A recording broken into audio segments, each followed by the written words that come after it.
Hi guys! Welcome to my YouTube channel po. New day, new video po tayo ngayon na pag-usapan po natin tungkol pa rin po sa SSS pension for the month of January 2026 po. Lalong-lalo na po ang first batch po natin dahil sobrang nga pong mapapaaga ito. Marami po tayong mga subscribers na nagtatanong kung talaga bang December 26 po ang release ng ating January 2025 first batch po. Tignan po natin guys ang ating kalendaryo po. Malinaw po dito na ang January 1 ay holiday.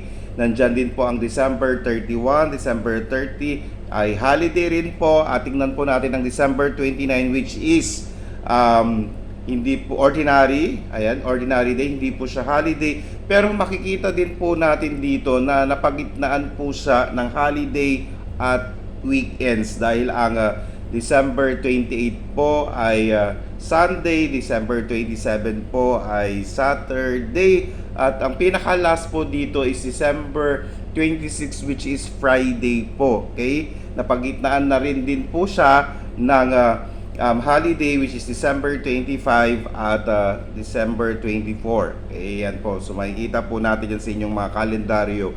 Ngayon, kung titignan po natin, malaki pong posibilidad na December 26 po may bibigay ito. Kaya nga po sabi ko nga po sa inyo, sa ating mga SSS pensioners po dyan na may online banking po, pwede po ninyong i-check po by December 26 po dahil makikita po natin sa ating mga online banking kung meron na po ito or may notification po na manggagaling sa inyong bangko na may pumasok pong pera sa inyong mga ATM accounts. Kaya nga po iniimbitahan po natin ang ating mga subscribers po na naka-online banking na kung dumating po sa ng December 26 po, paki-comment po para po malaman ng iba rin po nating mga subscribers na dumating na po by December 26 po. And ito pa po, pangalawa po dito, may mga bangko po tayo na napapaaga po talaga ang release. Okay? So, nandyan na yan sa mga banks natin. Ifo-forward na lang yan ng ating mga bangko sa iba't ibang mga numbers, sa iba't ibang mga accounts ng ating mga SSS pensioners po. Ayan, i-click na lang po nila. So, may mga bangko po talaga na mapapaaga ang release. So, makikita po natin yan by December 26 po. Kung titignan natin ang kalendaryo, malinaw po yun, December 26 po. Pero, syempre, hindi naman po tayo parte ni SSS, no. But, makikita po natin yung trend. Okay? Makikita po natin yung nangyaring trend sa atin sa pagre-release ni SSS. Okay?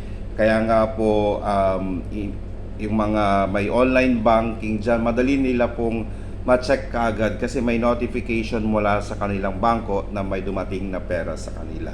Okay? So yun po. Okay? Sa ating mga SSS pensioners dyan na first batch po, i-check po natin. Wala naman pong masama kung i-check po natin by December 26, 2025 ang inyong January 2026 monthly pension. Okay, yan po, malinaw na po yan. Binigyan ko na po ng explanation kung bakit may possibility po ng December 26 po. Okay, may mga taon din po na sobrang napaaga din ang release ng SSS.